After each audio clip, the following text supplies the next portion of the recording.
Good morning दोस्तों, नमस्कार। मैं पंकज कुमार ऐसी क्लास में आज आपका हार्दिक स्वागत करता हूं। और आज मैं लेकर आया हूं एक महत्वपूर्ण सूचना, जिस पर शायद लोगों ने कई महीनों से, पहले से, सालों से वीडियो बनाते चले आ रहे हैं। पर मैंने आज इतना लेट वीडियो इसलिए बनाया कि मैं आपके लिए बिल्कुल सही जानकारी लेकर आया हूं। तो बात कर लेते हैं। हम लोग बात कर रहे हैं आज यूपी ट्रिपल एससी का 2018 का वीडियो री एग्जाम की, जो कि हमारा की 26 और 27 जून को एग्जाम कंडक्ट हुआ था। और उस पर भी कई अटकलें और नकल और मुन्ना भाई इस तरीके की बातें चलती रही, पर फिर भी फाइनली आयोग ने हमारे आंसर की जारी करी। दोनों डेट्स में एग्जाम भी अच्छे से हुए और अब बच्चों को सिर्फ रिजल्ट का इंतजार है। तो बिल्कुल घबराने की और लोगों के बहकावे में बिल्कुल आने की जरूरत नहीं है। तो पहले कुछ इसके फैक्ट पर बात कर लेते हैं। तो आप सभी को मालूम कि 2018 में वीडियो का एग्जाम हुआ था, जो कि कभी नकलची और कई मुद्दों के तहत कोर्ट केस में चला गया और उसका भी एग्जाम हो गया।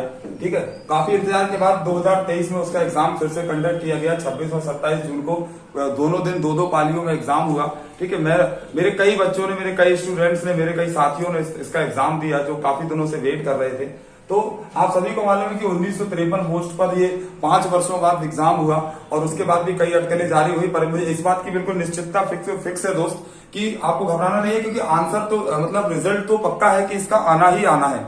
अच्छा, आंसर की बात हम लोग 13 जुलाई को आपने देखा था कि आंसर की आयोग ने जारी कर दी, और उस पर ऑब्जेक्शन ट्रिगर, यानी कि क्वेश्चन जो आपके गलत निकले हैं उस पर हम लोग भी क्या कर सकते हैं, ऑब्जेक्शन बता सकते हैं। कि मान लीजिए आपने कोई भी अगर क्वेश्चन आपको लगा कि नहीं, इसका डेटा सही नहीं है, इसका आंसर नहीं आ रहा है, तो उसके नंबर या तो आयोग सबको बराबर से देगा, या उस क्वेश्चन को हटाकर उतने कम नंबरों पर उसकी क्या करी जाएगी, मार्किंग करी जाएगी। करीबन 14.5 लाख बच्चों के लिए उन्होंने एग्जाम कार्ड, एडमिट कार्ड जारी किए, परंतु 5 साल हो गए थे। आप सभी को मालूम है कि भाई 5 साल तो कोई पोस्ट पर बैठा नहीं होगा। जो हमारे पढ़ने वाले बच्चे हैं वो कई जगह, अलग अलग जगह सिलेक्ट हो गए, और कई बच्चों ने तो बेचारों ने तैयारी करना छोड़ दी। इसी कारणवश जो है सिर्फ 33%, एक्चुअली 35 क्या, अगर सही से देखा जाए तो मुझे तो लगता है कि शायद 32-33% बच्चों ने ही एग्जाम दिया। मैं कई एग्जाम सेंटर्स में देखने गया तो पता चला कि एक हॉल में 45 बच्चों की बैठने की व्यवस्था थी, वहां पर 15 ही बच्चे आए थे। तो इसका भी आपकी कट ऑफ पर काफी फर्क पड़ेगा, क्योंकि जो हमारे अच्छे पढ़ने वाले, जो कंटेंट बने, कट ऑफ बढ़ाने वाले स्टूडेंट्स है, वो कई जगह सिलेक्ट हो गए, वो एग्जाम देने नहीं है।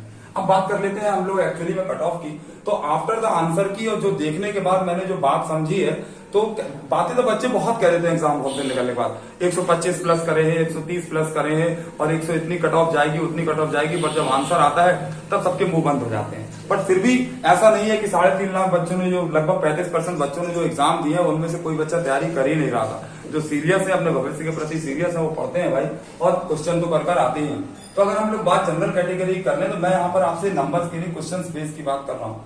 तो आप सभी को मालूम है कि हमारा जो 200 नंबर का पेपर था, उसमें से अगर हम बात करें कि 110 नंबर अगर किसी बच्चे के बिल्कुल सही बैठ रहे हैं, 110 नंबर अगर आपके बिल्कुल सही बैठ रहे हैं, तो फिर मतलब 150 नंबर का हमारा एग्जाम था, और उसमें से 300 नंबर हमको मिलना थे।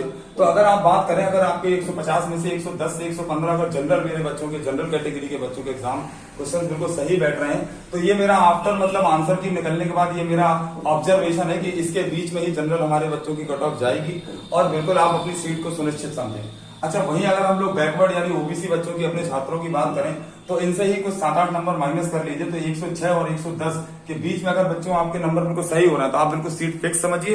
ठीक है ना। और रही हमारे एससी यानी कि शेड्यूल कास्ट के स्टूडेंट्स के बच्चों की बात, तो जिनके बच्चे बेटा नंबर 90 प्लस हो रहे हैं, यानी कि 90 अगर आपके क्वेश्चन बिल्कुल सही बैठ रहे हैं, और फिर ऊपर तो जितना है वो आपकी किस्मत अच्छी है, तो आप बिल्कुल श्योरिटी बने रहें कि आपका सिलेक्शन बिल्कुल 100% सही है। इस 1953 पोस्ट में आपका नाम बिल्कुल छपेगा ही छपेगा, आपको घबराने की बिल्कुल आवश्यकता नहीं है। और रही हमारी एसटी बच्चों की बात, यानी एसटी हमारे एस्पिरेंट्स की बात, तो फिर उनका कट ऑफ तो कम से कम काफी कम जाता ही है। तो जिनके बिल्कुल समझ लीजिए आप 70 प्लस नंबर बन रहे हैं, तो वो तो अपनी सीट बिल्कुल फिक्स समझिए। ठीक है, बाकी आयोग जो है इस पर बहुत जल्दी काम कर रहा है।